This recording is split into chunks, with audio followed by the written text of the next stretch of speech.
Mitigar infertilidade feminina.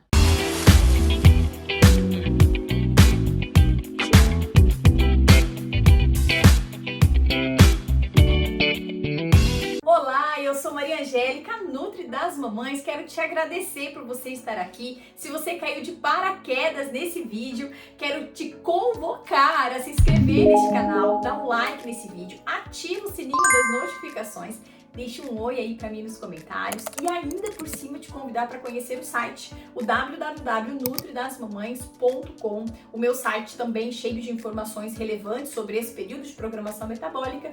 Por lá você também consegue informações sobre agendamentos e como funciona todo o processo de uma consulta comigo. Mas falando sobre infertilidade, seja ela feminina ou masculina, existe um parâmetro que define quando um casal começa a ser considerado infértil. Para que você chegue nessa definição, nós temos que pensar que você tem que estar tendo relações sexuais frequentes, ou seja, no mínimo 2 vezes por semana, né, gente? Tem que namorar é importantíssimo para fazer bebê, não tem jeito. Sem estar usando nenhum tipo de contraceptivo, então nem o coito programado, nem mesmo um preservativo, muito menos um anticoncepcional, pílula do dia seguinte, e isso estar acontecendo por pelo menos 12 meses. A partir do momento em que você tem mantido todos esses parâmetros que eu acabei de pontuar por 12 meses e a gestação não aconteceu, a investigação deve ser iniciada. Mas calma, isso é o que todo mundo considera.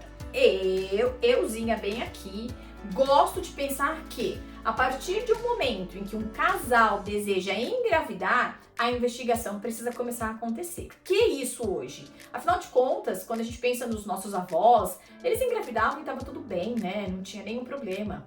A grande diferença entre nós e eles é que, primeiro, as mulheres com seus 25 anos já tinham praticamente todos os seus filhos.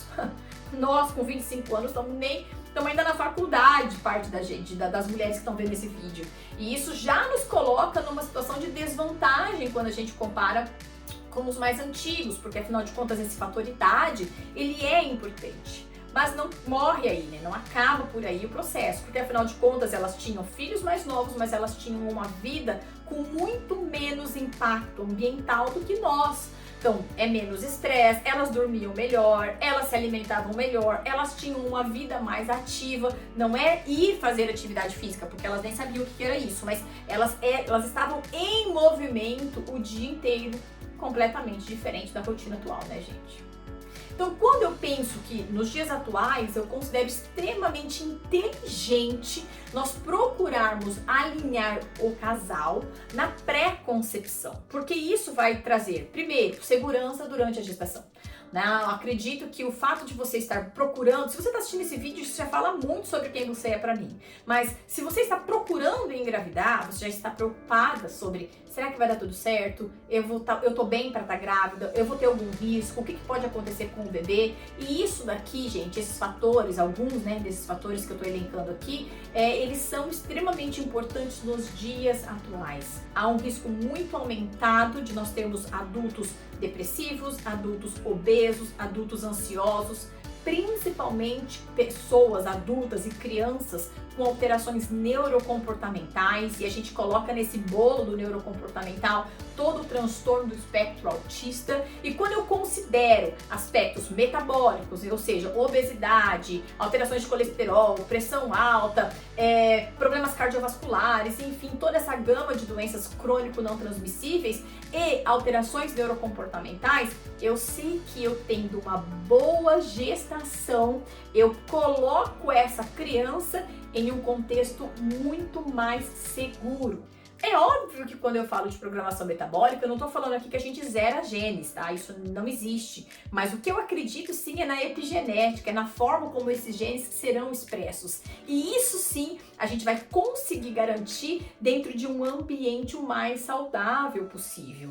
Então, para um casal que deseja engravidar, começar as investigações, a se preparar, isso é extremamente importante. Mas eu elenquei aqui 6 passos para a gente conseguir começar a fazer uma análise um pouco mais profunda, porque acredito que você já saiba que a maioria dos médicos ainda acaba pedindo só um hemograma, uma glicemia, no máximo ali uns exames de colesterol e uns hormônios aleatórios. Mas na verdade, quando a gente pensa em engravidar, o buraco é bem mais embaixo. A análise ela tem que ser um pouco mais aprofundada. E esse padrão de exames hormonais, ele precisa ser feito de maneira um pouco mais detalhada.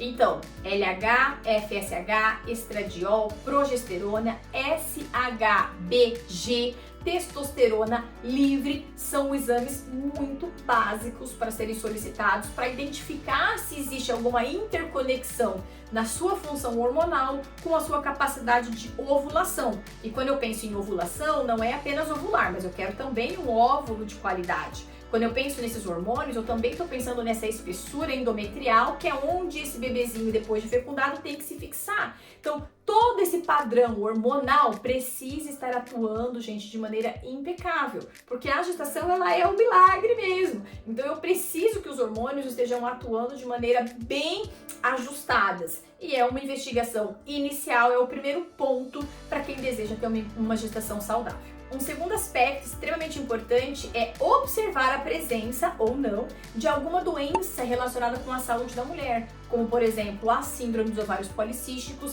e a endometriose. Alterações na tireoide eu também gosto de investigar, mas assim, são 3 itens que eu não deixo de observar em nenhuma paciente que está em pré-concepção. A análise desses 3 itens, elas são importantes, por quê? Porque todos eles estão associados com dificuldades na ovulação ou alterações na função endometrial ou às vezes na própria função metabólica do teu corpo de uma maneira geral, que vai conduzir você a ter dificuldades na maturação desse folículo, na fixação desse folículo e também, gente, a longo prazo, quando eu pego, infelizmente, chega para mim algumas pacientes que estão nas tentativas há mais de 4, 5 anos, a minha preocupação é que se há a associação com algum desses problemas de saúde da mulher que eu acabei de pontuar, há um processo de aceleramento de envelhecimento ovariano. Então, o tempo não é nosso amigo nesse caso. Então, eu preciso ajustar o quanto antes esses hábitos,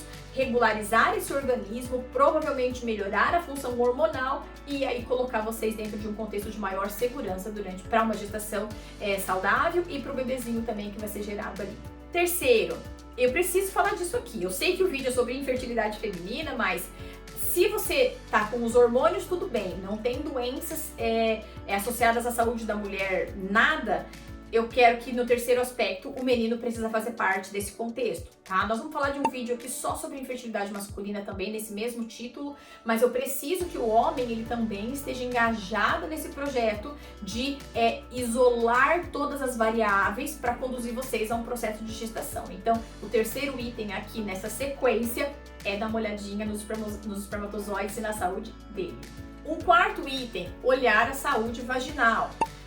Eu acredito que a maioria das mulheres já passou por algum evento de candidíase. Mas a candidíase, ela é um fungo ainda dos menos relevantes, tá? Por quê? Porque dependendo do teu histórico de relações sexuais, da saúde com que você se relacionava com esses teus parceiros, às vezes a não utilização de preservativos, isso pode ter deixado você exposta, vulnerável a outros tipos de doenças que são mais graves quando a gente pensa em fertilidade. Gardnerella, clamídia, o próprio sífilis, gonorreia, HPV, que parecem coisas de outro mundo, gente, mas eu pego muitas sorologias positivas. E essa saúde endometrial, essa saúde de toda essa mucosa que vai ali ser a casinha desse bebê, ela precisa estar muito boa para que eu não tenha um excesso de células natural killers que vão, de repente, impedir que a gestação evolua. Então, nessa sequência de eventos, avaliar como estão as tuas sorologias é extremamente importante. O teu histórico. Então, por exemplo, eu tive HPV e eu precisei fazer uma cauterização. Pode ser que por um evento aleatório do destino, que a gente não gostaria que tivesse acontecido, alguma lesão, você teve uma cicatriz. e essa cicatriz pode estar impedindo aí a passagem de um espermatozoide. É um exemplo fictício, mas que sim, todos os pacientes que vêm com algum tipo de evento em nível endometrial, eu tenho que considerar a possibilidade de alguma alteração acontecendo ali. O próximo evento nessa lista é exatamente sobre aspectos relacionados à anatomia. Ele acaba ficando um pouco no final ali dessa lista, porque afinal de contas todos os outros itens precisam ser avaliados de qualquer maneira, mas alterações na anatomia feminina podem conduzir sim a um processo de infertilidade. Por exemplo, eu tenho alguns casos de pacientes que têm as tubas uterinas enoveladas, então elas são meio que contorcidas, e isso impede a passagem, porque o nosso ovário, ele quando libera esse folículo, esse óvulo secundário, ele tem algumas horas para esse óvulo ser fecundado. E esse espermatozoide, gente, ele é uma bomba, ele vai com tudo, mas ele não pode ter muitos interferências, porque ele não pode ficar, ele não tem GPS, né? Ele vai direto, ele tem que chegar lá rapidinho, por isso que é uma forma única o nosso útero. Então, se eu tenho algum processo que esse espermatozoide tem que dar volta, tem que andar, é muito improvavelmente que ele vai conseguir chegar lá. Então, essa anatomia, que não é algo que a gente consiga mudar através da alimentação, e nem de hábitos, isso precisa ser avaliado e investigado pelo médico. Como que isso consegue ser avaliado? Principalmente por um exame chamado histerosalpingografia, que é um exame que a maioria tem bastante dor, não gosta de fazer, mas em casos em que todos os outros parâmetros estão ok, não há nenhuma outra intercorrência, eu realmente entendo que a histero ou uma ressonância sejam estratégias interessantes para que você não perca tempo com outros protocolos que não vão adiantar, porque se é uma malformação uterina, né, uma malformação nessa tuba, isso pode sim conduzir você a uma incapacidade de engravidar, não por você ser infértil e nem o seu companheiro, mas sim por conta de uma alteração anatômica que inviabiliza qualquer processo e pode, inclusive, colocar em risco o processo gestacional.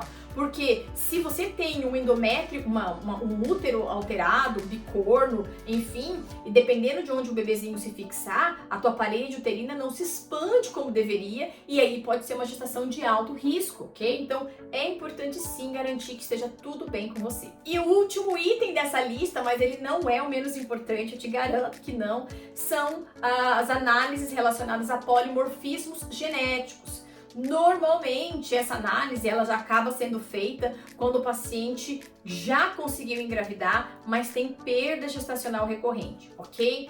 Por exemplo, síndrome dos ovários policísticos, até a endometriose, eu já imagino que hajam polimorfismos presentes. Então lembrando que polimorfismos genéticos são alterações nos genes, né? Então a gente não muda isso. O que eu consigo fazer é colocar você dentro de um contexto como eu isolando essa expressão desse gênio que vai favorecer o teu processo de fertilidade. Mas existem alguns polimorfismos que são extremamente importantes e facilmente identificados em exames normais. Ou seja, eu consigo isolar uma perda gestacional de uma alteração genética chamada metil tetrahidrofolato redutase apenas com um exame de homocisteína, que é um exame simples, um exame de sangue que qualquer médico, qualquer nutricionista pode solicitar. Através desse resultado, eu já consigo identificar e ajustar uma possível suplementação. Se você vem para mim com um diagnóstico de endometriose, eu sei que a tua característica antioxidante é mais baixa, eu posso ter uma alteração em um polimorfismo genético específico para isso. Qual é a minha responsabilidade aqui? Aumentar a presença dos antioxidantes na tua dieta e na sua suplementação, o que vai favorecer uma melhor qualidade desse óvulo, desse folículo e, consequentemente, aumenta as chances de uma gestação natural acontecer. E tudo isso, gente, precisa ser feito, porque como eu disse, no caso de gestações depois dos 30 anos, o tempo ele não é o nosso melhor amigo. Então, vale a pena você procurar um profissional que está atento, que não fique apenas, relaxa que engravida, você está muito ansiosa. É óbvio que tudo isso vai influenciar, mas não é só isso. Eu não preciso ter a certeza de que a paciente está ansiosa e não vai engravidar. Não. Eu preciso conduzir, orientar, aconselhar essa paciente, mas ao mesmo tempo fazer o papel de investigar. Para quê? Para que não chegue lá na frente e aí fala assim, não dá mais mesmo, agora a gestação só com fertilização, certo? Espero que você tenha gostado desse vídeo. Se gostou, cheio de informação, hein, gente? Pelo amor de Deus, que vídeo é esse? Quero te convidar para se inscrever neste canal, dar um like nesse vídeo, ativa o sininho das notificações, deixa um oi aí para mim nos comentários, confere o podcast do Positivo ao Nascimento. Um beijo, vejo vocês no próximo. Tchau!